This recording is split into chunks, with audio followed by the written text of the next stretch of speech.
welcome to the Growth Execution webinar. Every week, what we do is focus in on one question that we regularly get asked about business growth, about business launching, with a view to giving you a very quick 15-20 minute hit on how to solve this particular problem. Okay, now this week we are focused in on the question, how do I get noticed? All right, so this is very much around, there is so much noise out there and so much going on that what you need to do is to find a way to make your voice be heard in amongst all of the shouting crowd out there.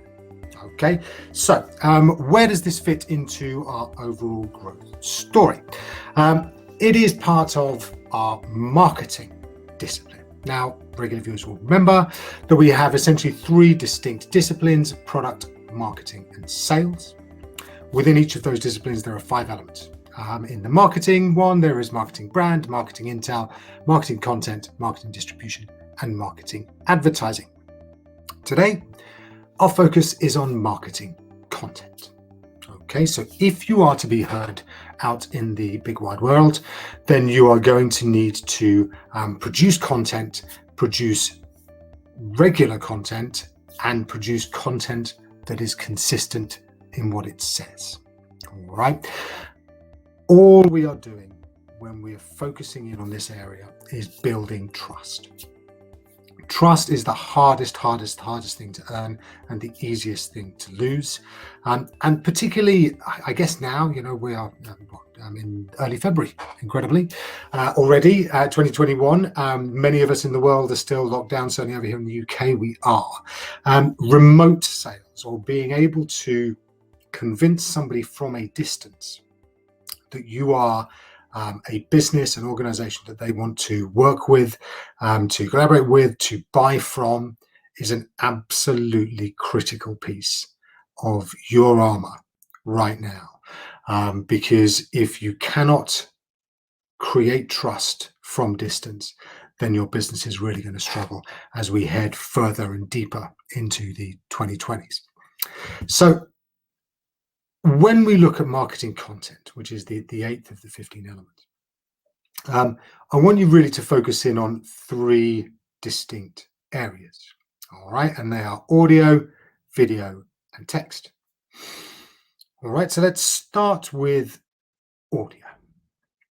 Now, audio is increasingly a medium that people are using much more creatively. Perhaps historically, it's been very much kind of, you'd listen to a radio, right? You would watch the TV for the video side of things, you would listen to a radio, and that would be a broadcast of whatever that particular station wanted to put out there. Now, as with many media and as with many industries indeed, the internet is changing all that, or has changed that. It is democratizing the way in which we can communicate, and things that were perhaps very much owned by big massive corporations with huge budgets and able to deploy the best kind of presenters and so on, now is being used by people just like you and me, business people looking to get their message out there. So the proliferation of podcasts is a particular thing of note, and how those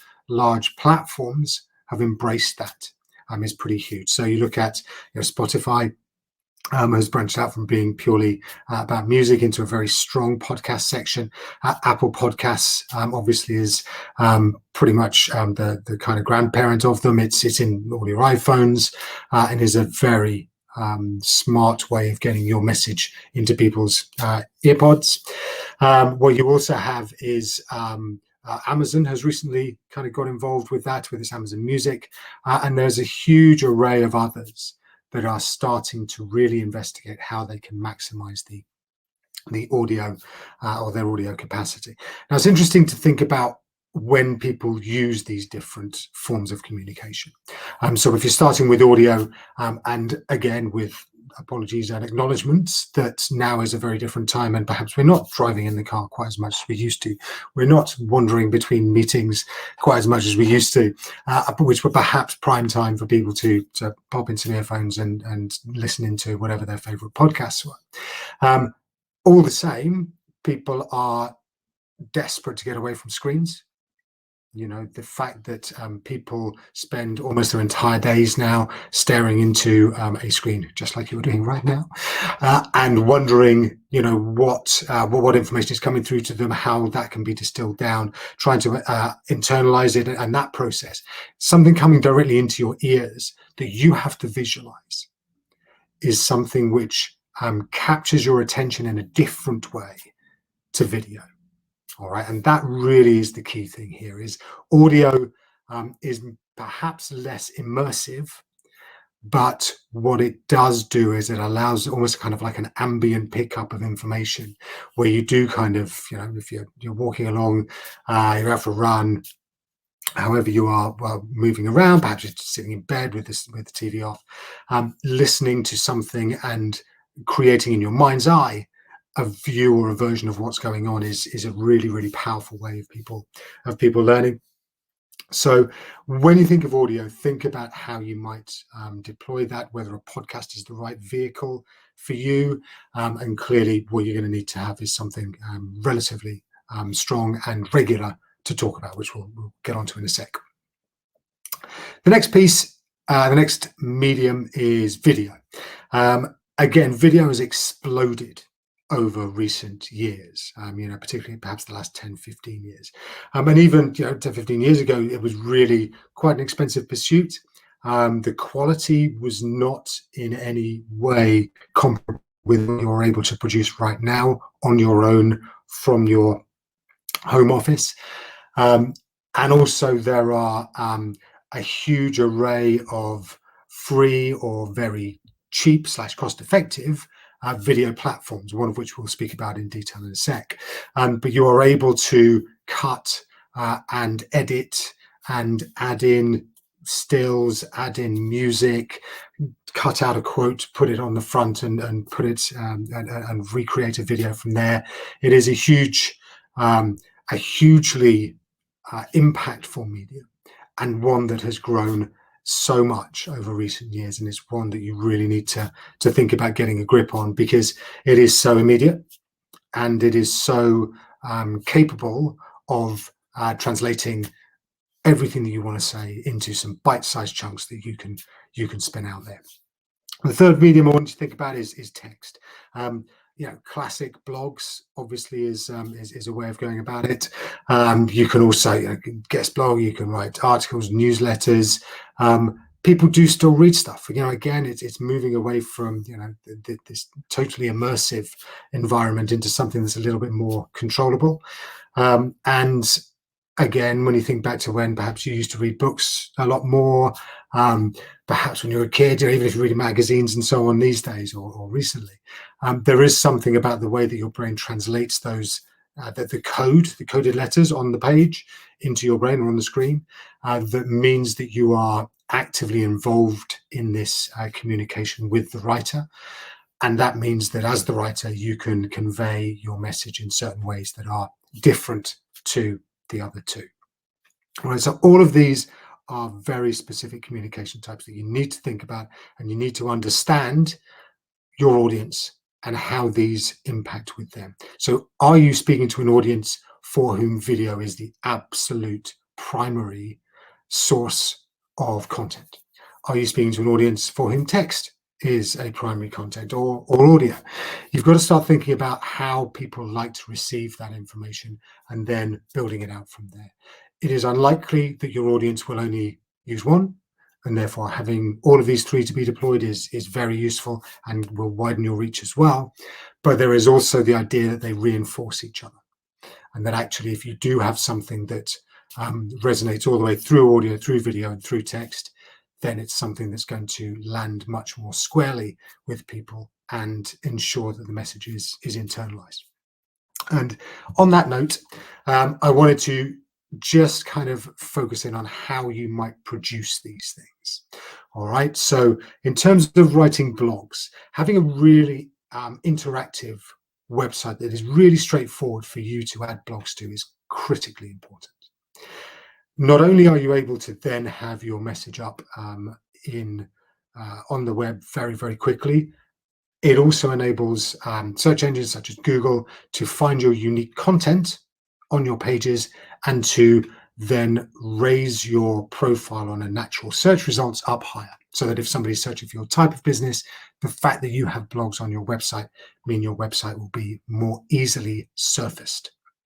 Okay, so writing blogs is a really, really strong way of going about it. You will know, I'm sure, that we write a lot of blogs here at Groshen.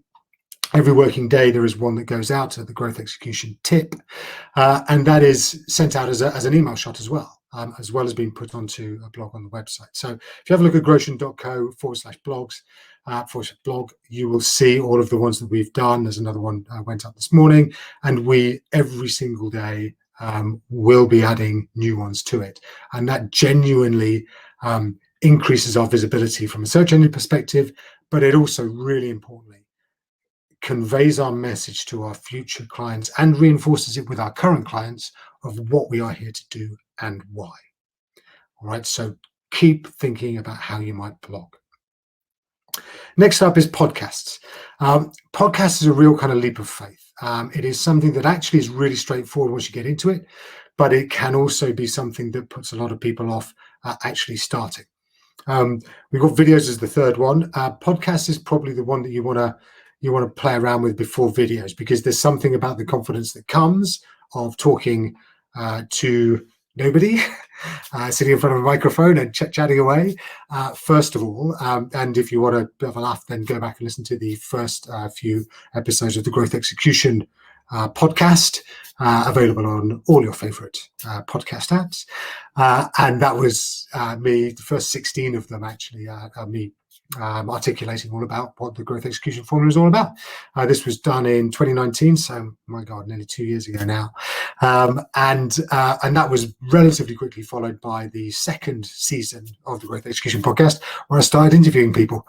Just have somebody else to talk to, really. But actually, it is how you build your conversation, how you start to really reinforce, not just with yourself, but also with your audience, what you're here to do, what you're here to talk about, all those ideas that come out, and that you do that they start to solidify just by the process of articulating them. So if you can, I would genuinely go for a podcast. If you want to know anything about how to create a podcast, do pop a note into the chat, or send us a note on the Growth Execution group if you're a member there. If you're not, then do go join. But yes, podcasts are really, really great, really important. The third one is how to edit videos. And editing videos, again, feels like it's a really complex piece of work. Sounds like it's for something that only sort of engineers, people like that, can do. Yes, it is true that by getting a professional to do this, clearly you will end up with something that is more polished than if you were to do it yourself. That said, particularly again in the current environment we find ourselves in, people are used to looking at videos that are imperfect. Okay, they are used to watching things that, where kids walk in behind you on a video, people shout, the doorbell goes with the Amazon delivery, whatever it is, and people are not necessarily at their scripted best in environments such as this. So don't be afraid of video. Its strength and its power is far more when it looks a little bit real and a little bit more authentic than if it was polished and preened to within an inch of its life. All right, so videos, again, really critical way of going about that. Now, in creating all of these things, obviously what you say is important, and the consistency of it is important. And that's why there is a way that I use these three to be super efficient in terms of how they come across. All right, so I told you about the first season of the Growth Execution podcast, when it was just me talking about the growth elements. The single podcast that I did for each of those weeks, I then created into 15 videos. All right, so each of those videos was 25 minutes long, and I then sliced them up 15 or so on each to create 45 plus blogs. Now, the beauty of doing that and doing those three one after the other is almost invariably they say the same thing, right? If you have a podcast and then you chop that down to 15 videos, and then you chop those videos down to 15 blogs, you are going to have all of those different elements, all those different items having the same message within them. And that consistency is really critical. I've spoken before many times about Google and Google's 3 numbers, 1174. Okay, so just a quick recap, 1174. 11 touches is how many times on average someone needs to see your brand before they will buy from you. Okay, so 11 touches. 7 hours. So that's the length of time people need to see you in the wild. So see your videos, see your website, go to a meeting with you, watch a webinar, whatever it is. 7 hours on average is what people need in order to be confident to buy from you as well. And 4 is 4 different environments. Okay, so obviously podcast, video, and blog are 3. You might have a meeting, you might have a exhibition, you might have something else that a tasting evening, something else that brings that 4th element in, or that 4th environment in. But essentially what you're trying to do is to tick off all those numbers: 11 touches, 7 hours, 4 different environments. But all of those need to be consistent, and all of those need to have the same message at their core that means that your potential customers, the people watching, listening, reading these things, are super confident that when they do buy, they're going to get exactly what they think, what they're expecting. All right, so that's why the efficiency and the repurposing of all of these different elements is so important to making your business fly, your content really work as hard as it possibly can in pitching your business out to your audience and convincing them that you are who they think you are, they can trust you, and they will then buy from you. All right, so that is marketing content in a nutshell. That is how can I be discovered. What we always do every week is give you a recommendation. Now, this is a really, really, really cool piece of kit. It's called Video Pad. Use it for all of the videos you see. So every single day when we send out a growth execution video, there's one up on YouTube every time we do something like this, a webinar, we will then cut it on Video Pad and put it up onto our YouTube channel as well. All of these things are building our presence and building our story around the people we are here to serve. So SME businesses that are looking to grow and to grow fast, these videos that we produce using Video Pad help to do that. Again, you can add stills in there. You can add, you can chop bits of the video out and put them back at the front. You can concertina up the video. You can blur one transition into another transition. You can have header and footer images at the beginning and end of the videos. You can have music overlaying it as well. So it's really, really, really smart. Very easy to use. Highly recommend you have a look at it, perhaps get one of their free trials and see whether it's going to work out for you as well. So that, in a nutshell, is it for this week. I hope that you've got something out of this that is going to be of use to you. Thank you very much indeed for watching. This has been How Do I Get Noticed with Growth Execution webinar. I hope that you are back again next week. I certainly will be, and look forward to catching up then. All the very best. Have a great growth week. If you're ready, let's get going.